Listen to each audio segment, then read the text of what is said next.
भडकला, त्याच्या सर्व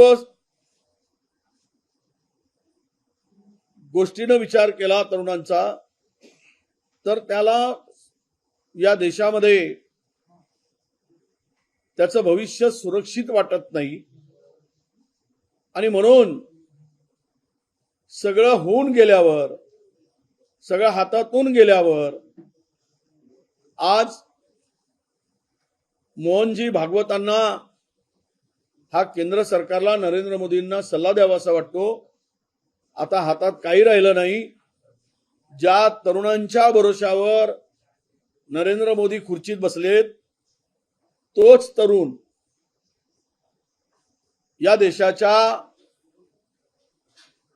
पंतप्रधानाची खुर्ची हलवल्याशिवाय राहणार नाही.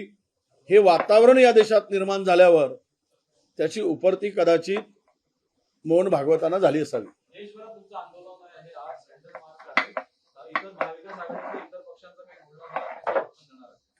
नाही, आम्ही तरुणांच्या प्रश्नासाठी जो कोणी विरोधी आमच्या महाविकास आघाडीतील घटक पक्ष आंदोलन करेल, त्या सर्व आंदोलनाला आमचा पाठिंबा राहील.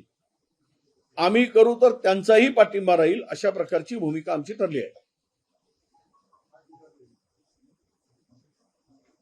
खरं तर हे सरकार घोटाळेबाजाचं सरकार महाराष्ट्रात आहे. रोज नवनवीन घोटाळे करणं या सरकारची आता मला वाटतं की आवड जी असते ती आवड आता या सरकारची एकमेव आहे, घोटाळे करणं. यांना चैनच पडत नाही नवीन घोटाळा केल्याशिवाय. पिंपरी चिंचवड महानगरपालिकेने 550 कोटी रुपयाचा घोटाळा केला होता. शालेय साहित्य भ्रष्टाचार प्रकरणी यामध्ये मंत्र्यांचा सुद्धा सहभाग आहे. ते डीबीटीवर ते पैसे टाकावेत असं सर्वोच्च न्यायालयाने सांगितलं. त्याला न जुमानता, सर्वोच्च न्यायालयाच्या आदेशाला न मानता 550 कोटी रुपयाचं टेंडर काढलंय आणि या सर्व आदेशाची पायमल्ली केली. डीबीटीला धाब्यावर बसवलं, सर्वोच्च न्यायालयाला धाब्यावर बसवलं आणि यातून किमान 550 कोटी रुपयाचा यांनी हा प्रचंड मोठा घोटाळा केला. मर्जीतील माणसाला काम दिलं आणि हे सर्व महानगरपालिका आणि त्या मंत्री हे त्यामध्ये सहभागी आहेत. याची सर्वकष चौकशी करण्यासाठी आम्ही मुख्यमंत्र्यांना पत्र लिहू आणि या घोटाळ्यामध्ये दोषी जे आहेत त्यांच्यावर कारवाई झाली पाहिजे तशी मागणी करू. आणि डिसेंबरमध्ये अधिवेशनात सुद्धा हा विषय नक्कीच चर्चेला येईल.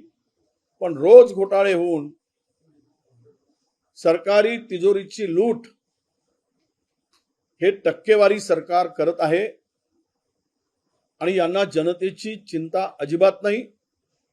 टक्के वसूल करण्यात यांना सर्वोच्च आनंद मिळतो, हेच या सगळ्या प्रकरणावरून दिसून येत आहे. परवा पंतप्रधानांनी व्हिडिओ रील टाकला होता की 350 मिलियन पेक्षा जास्त व्हायरल झाला. त्याला पुन्हा प्रत्युत्तर म्हणजे दुसरा व्हिडिओ काल पंतप्रधानांनी टाकला ज्यामध्ये सकारात्मक प्रतिक्रिया आल्या, त्यामुळे कृतज्ञता व्यक्त केली. त्यावर आता राहुल गांधींनी टीका केली. तुमचं काय असं आहे की स्वतःचा व्हिडिओ देशातल्या पंतप्रधानांनी कधी आतापर्यंत टाकला नाही. प्रेसला पुढे जाऊन नेहमी आपली बाजू म्हणतात. मध्यरात्री हा व्हिडिओ करून टाकायची गरज, पण नरेंद्र मोदींनी हे टाकलं.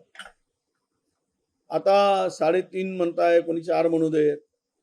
हे सगळे रिचेस, हे जेवढे रिच मिळाले हे संपूर्ण मला वाटतं की त्यांच्या IT सेलनी जे बसवले आहेत, जे भाड्याचे तट्टू बसवले आहेत, त्या भाड्याच्या तट्टूनी हे रिच दिलेले आहे. जे पैसे घेतात आणि हे धंदे करतात हे आर्टिफिशियल आहे. हे खरं म्हणजे लोकांनी केलेलं दिसत नाही. आज आम्ही सोशल मीडियावर बघतो, जो पेज उघडला 95% लोक सरकारचा आणि नरेंद्र मोदींचा निषेध करताना दिसत आहे। यावरूनच हे स्पष्ट होत आहे की तरुण अजिबात यांच्या पाठीमागे नाही।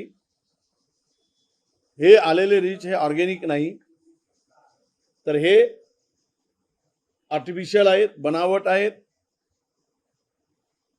आणि हे त्यांचा जो सेल आहे पोचलेला, तो सेल हे सगळं करतोय।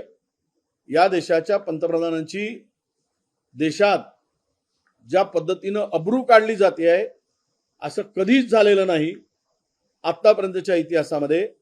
याचं आत्मचिंतन भारतीय जनता पक्षाने केलं पाहिजेत आणि तरुणांच्या भावनाचा पुन्हा अनादर होईल अशा प्रकारे वागू नये, असंच आमचं मत आहे।